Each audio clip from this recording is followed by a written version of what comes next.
That's what I'm saying. Look, he always said that. He's always said that. So why wouldn't he admit that and that's, come on. You got to think. He's always, one thing about Jim, he's always, said how much he, ain't like Mase and all that, whatever. But he's also always said, hip-hop is full of deep relationships, some built on loyalty, some broken by conflicts, and some filled with complicated history. One of those relationships is between Jim Jones and Mase. According to Juelz Santana, Jim never really liked Mase. But at the same time, he always admitted that Mase played a key role in his rap career. It's a complex dynamic.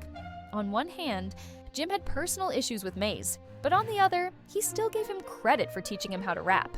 Let's break it all down. Jim Jones, Mase, and Cam'ron all come from Harlem, but their relationships were never simple. Jim and Mase's history goes way back, before Dipset even became a movement. By the time Juelz Santana joined Dipset, Mase was already out of the picture. I don't know, that was before my time. Mase, whatever happened between Mase and Jim was before my time. Like I said, Mase wasn't even around, nothing Dipset when I came around. This tells us one important thing. Juelz never got to witness the personal history between Jim and Mase firsthand. By the time he entered the scene, whatever problems they had were already there. So, what was the issue?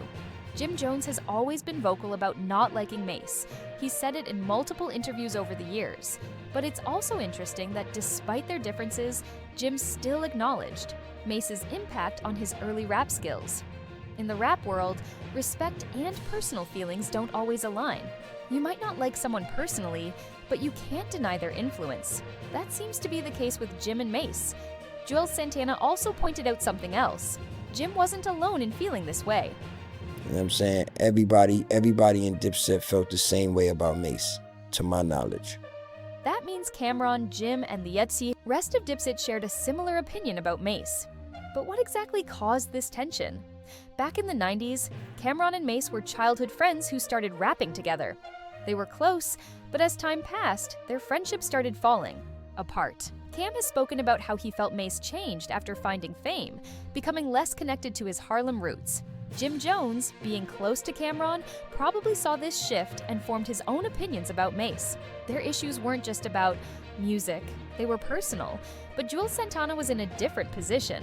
Unlike the others in Dipset, he didn't have any personal history with Mase. Mase wasn't around nothing Dipset when I came along, nothing. You know what I'm saying? Everybody in Dipset felt the same way about Mase, to my knowledge. You understand what I'm saying? I was the only one that really just didn't know Mase. So every time I seen Mase, it was kind of like, you know what I mean? This gave Juelz a unique perspective. He wasn't involved in any past drama, so he didn't have a reason to dislike Mase the way Jim and Cam did. At the same time, Harlem has always had a strong identity in hip-hop. Where you came from in Harlem influenced who you were cool with and who you had issues with. You know what I mean? I'm from the hill. I'm from Sugar Hill, up the hill. Cam and them is from down the hill.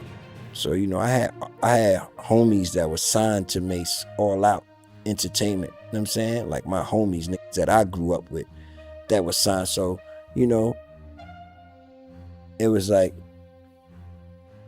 then I met Cam and them, It was all a Harlem thing. That's what I was saying. It was all like, it was just a lot of Harlem shit going on. You know what I'm saying? A lot of Harlem shit. This quote explains how Harlem itself played a role in the relationships between rappers. Being from a different part of Harlem meant having different connections and experiences. Despite all this history, Juelz made it clear that he's happy to see people moving past old issues. You know what I mean? I'm definitely happy they. But that's what I say, you know what I mean? Just as much as like Cam and Mase fixed it now, Jim and Cam it should be they should all I feel like be, you know what I mean? And that's an important point. Time changes things, and old problems don't always have to last forever. However, one thing that Juelz finds strange is how people act based on who they associate with. He doesn't like the idea of having to pick sides just because of past relationships. This is a common theme in hip-hop. Loyalty and alliances can often dictate who you're allowed to associate with. If one person has an issue with someone, their whole crew might be expected to feel the same way. Juelz seems to think this kind of mentality is unnecessary. Just because someone had problems with a person in the past doesn't mean those issues have to be passed down forever. At the end of the day, the tension between Jim Jones and Mase is just one example of how complicated relationships in hip-hop can be. Friendships can turn into rivalries, and even when people don't like each other personally, they might still respect each other's impact. Jim may have had issues with Mase, but he never denied that Mase played a role in his rap journey. And for Juelz Santana, it was never personal. He just watched from the outside, seeing how things played out. What does this tell us about the rap industry? It shows that history matters. Relationships aren't just about talent or music. They're about personal experiences, loyalty, and respect. Even when people don't get along, they still recognize each other's influence. And in the case of Jim Jones and Mase, the story is still being told. What do you think? Was Jim justified in not liking Mase? Or was it all just part of the Harlem rap culture? Let us know in the comments. If you liked this breakdown, make sure to like, comment, and subscribe for more hip-hop stories. And don't forget to hit the notification bell so you never miss an update.